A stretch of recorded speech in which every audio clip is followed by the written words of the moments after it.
What is up, beautiful people? It is I, Ginger from Ginger Fusion, and also now Checkmate Fusion. I am talking about my deck. I got second place finally after two embarrassing top nines. So it felt good to finally win a serial. We're going to talk quickly about the deck, but there's not a lot to talk about because 99% of this deck builds itself. If you guys don't know, the leader Brawly is very simple. He does two things. First of all, he lets you take a life during your turn and give himself critical. This is only really relevant because you need to be at 4 or less life to awaken, and you need to do that as quick as possible, usually turn 2. And the second ability is he lets you search your deck one time in the entire game to search out for a extra, and as long as you're not unlucky and this is in your life, that's usually your target right here, Planet Bamba. What makes this deck so unique is that this is, I think, before we used to have cards, like a lot of cards that just put something into play, because it clearly meant to just put this Bampa into play, like at the start of the game, or like, some sort of mechanic like that. It would have been nice. But at least this way you do have to spend one, so it made it more fair back in the day. Um, let's see. 99% of this deck you can't really mess with. So the core is right here. This guy, this guy, this guy, this guy, this guy, this guy, this, and this. Now, basically, I just said the entire deck. So one of the most annoying parts about this deck is there's not a lot of going to be divergent and changes because basically it's just a Brawly deck. But in my list, you're going to see two major mistakes I made. And every single game, I had to sideboard these cards out. So the first thing I did was I ran 4 copies of this critical swap. You only run 1 copy of this card because it's pretty much terrible now. It got replaced with this amazing TP. This TP is insane because it lets you go ahead and swap into your. When you swap into it, your leader gets to get untapped, which means you get another critical swing, which is like the best part about him being awoken. So early game, you usually just do that because effectively then you're swapping and you get to just draw a card. You're not too worried in the early game about doing anything else. And the best part about that is, this Brawly, although it does make your opponent get rid of a card, your opponent's probably going to get rid of more cards if they're going to try to prevent this critical damage. Um, the important thing is these 3 came out. I brought in 2 Kales and a testing opposition. And then I always brought out 1 Brawly Youth as the other one for the other testing the opposition. Frequently, the other card I would do is take out a Brawly Surging Attack and bring in a Yamcha, and that was terrible. This deck should run for testing the opposition's main. I don't know what to cut yet, but it's going to be somewhere in that realm because I found that a lot of the cards I was running were terrible. One of the other things to keep in mind is King Vegeta's Imposing Presence is terrible. You just run a single copy of Wolfang Fist instead, and you'll probably have a way better tournament because never did I use King Vegeta's Imposing Presence to matter. The only thing cool about it is, it is free to cast, but it doesn't really do anything. What makes this deck so good is there's a lot of synergy and there's a lot of like cool little shenanigans, I'm going to call it, that you get to pull off. The biggest thing being is that on your turn 2, you need to play a unison.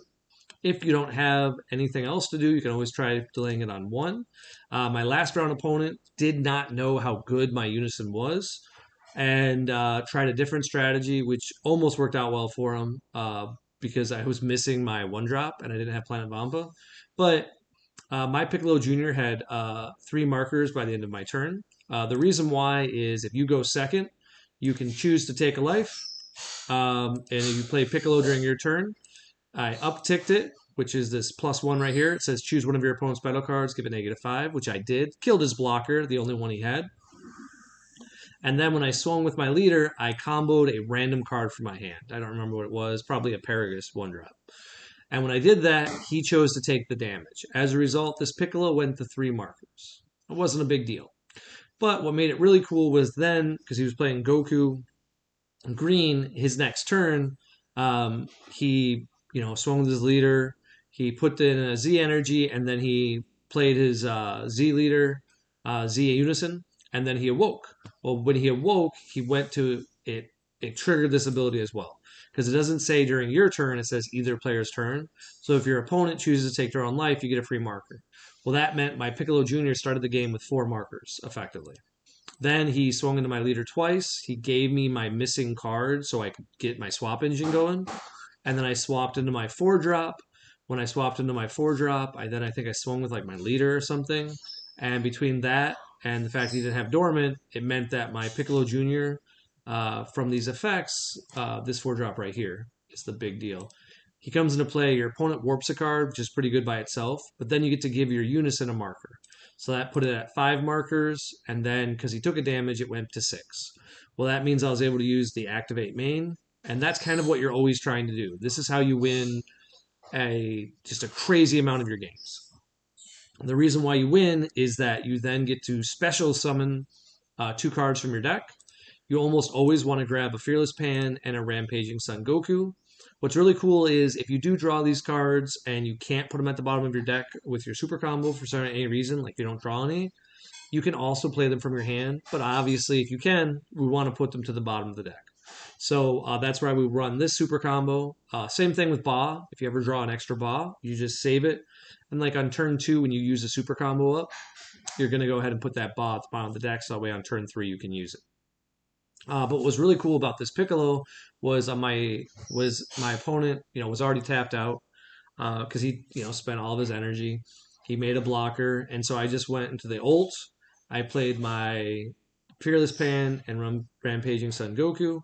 Um, this then had double strike, and it was a 20k base. That also meant my leader, who is critical, also was a 20k base, and then gains a 5k when he swung. So I was able to swing with like my critical guy. I don't remember if he comboed out of it or not because it didn't really matter. Then I swung with my leader. He discarded more cards to get out of that attack. I think I swung with my 4 drop into his unison just to like use it. Then I swapped into my 5 drop. When I swapped into my 5 drop, I got to restand my leader. He still has double strike, still will gain critical. He swung into his leader again. He took it, and then my 5 drop like killed off his unison. And then I used Son Goku's ability. KO'd the 5 drop. It triggered my leader ability, and this is the coolest part about the deck. If your opponent kills any of your Brawlies from any effect, whether that's bottom, KO, negs it to 0, does any effect that makes it leave play, even if they steal control of your Brawly, if it leaves your battle area, you can special summon any Brawly with a 4 or less from your hand just by discarding a card. So it also triggers, though, when one of your cards is KO'd. The part that makes this combo so deadly is that this card right here says you can burst 3 and KO one of your cards. And then this card gets to go into active mode. So effectively, this card becomes dual attack, double strike. But what makes it even better is then I KO this 5 drop and resummon another 4 drop, warping another card from my opponent, and I get another attack as a 20k, all for the low cost of just 1 card from my hand. So between my 2 energy and my energy marker, I was able to kill my opponent on turn 2 for the very last round and get second place, which was like probably my favorite thing to do. Had he attacked Piccolo Jr., I still could have done it, but it wouldn't have been as easy because I would have had to play another card before I went into the Piccolo Jr. It just made it a little bit easier that he chose to awaken and then he ignored my unison. Ironically, some of my harder games were because people did ignore my unison. If you're Pan, if you're Vegito, if you're Cell, pretty much all those decks, if you ignore my unison, that's fine because you have ways of dealing with the cards I play. And so you're not too afraid of the ult even. They can play Supreme, it's like a Kamehameha, whatever it's called, the black card. Some of them play the counter plays. So if you have a way of dealing with the Piccolo Jr., you let me kind of spend resources on this, and then when I go to play a card, you're just like, no. But yeah, it was fun to play the deck. I will say this: anyone can play this deck. Not very hard to do. It's a very simple strategy. It's kind of why I like it. I'm sick of trying so hard in tournaments and trying to come up with all these clever things, and I feel like it's easier not to make mistakes if you play something simple, and this is definitely simple. All of your cards tell you exactly what to do, and they're all pretty much the same thing. And a lot of the cards work together. So like your 1 drop being your best card, this Brawly, You take a life, you crit a life when you play it, and you search out for a Ba by doing so. Well, then Ba says you can add any Brawly that costs 5 or less to your hand. So whatever part of the swap chain you're missing, you get to put in your hand. One of my favorite plays to do lately has actually been do Planet Vampa, play a Brawly, like, a hidden potential, go down to 6 life, and then if swing with like the surging attack into like one of their cards that they have a unison or like their leader with critical. But then if I swap into this card, it still triggers all the other abilities. It says when this card is played, you can't play copies of this card for the turn. Um, and you get to choose one. So you get to, just become this badass card and then you're effectively paying nothing for it, which is really nice. You can also purposely like one of your turns keep your one drop up and then pass turn, and then go into the surging attack the following turn, then activate Vampa. There's a lot of like little tricks you can do. The big thing to keep in mind though is I realize there's one big mistake. This pan is terrible. It's only relevant on turn 2. You never worry about defending. I'm pretty sure this should be a bursting rage. And the reason why it should be a bursting rage is there were several times where I had nothing else I could charge, and I actually wished I could just charge pan. You have some very small hand sizes, and you can't afford to miss any of your charges, obviously. And at one point, I actually had to charge it was against Cell. I had to charge one of my 5 drops, and then I was short a 5 drop, and it was because I would have rather have gotten rid of my pan, which I never played. Like it doesn't do anything. The cool part about Bursting Rage is, although there isn't a Z leader for Brawly, you don't mind just being like on turn 1 you could just give your leader plus 20 just to make sure that they take that critical damage, in the early game, and you draw a card. Or just defending is the big thing is you frequently will finish your turn at 6 life on turn 1. That means that if your opponent is got to go first, they're probably going to be pretty aggressive.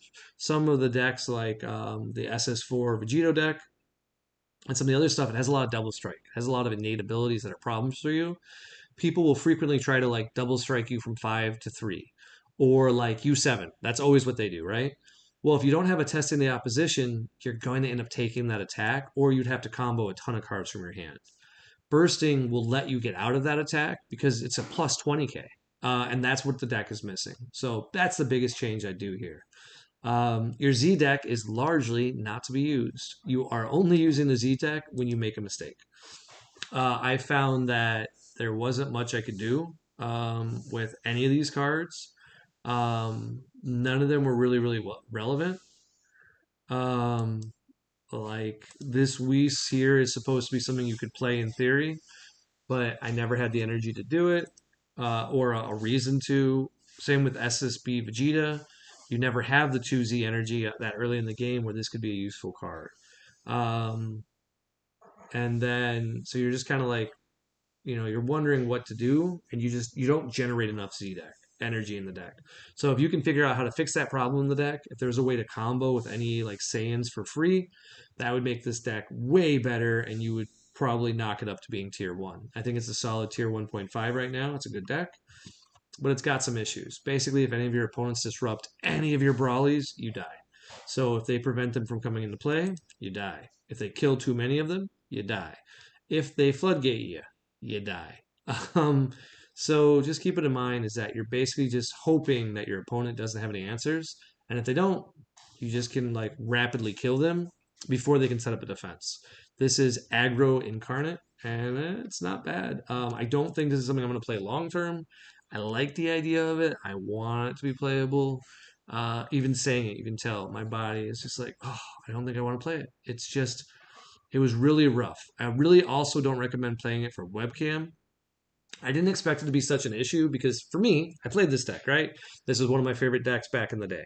Well, I forgot how long it's been. We've been playing a lot of other sets since this deck came out. As a result, most people don't know what the cards do.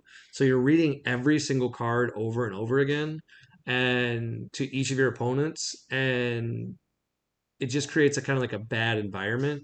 So playing something more mainstream could be better for a webcam. But it's fun. I'd say it's probably the number 1 aggro deck besides Sapion. The difference is this deck has a built-in Wombo combo, being the Piccolo Jr. Giant Force, whereas Tapion has to just do it the old-fashioned way. So if your opponent's able to floodgate you and just slow you down, Tapion can't do as much. This deck really does well in the floodgates because you're not doing a lot of attacks and almost all of your damage is critical. So keep that in mind.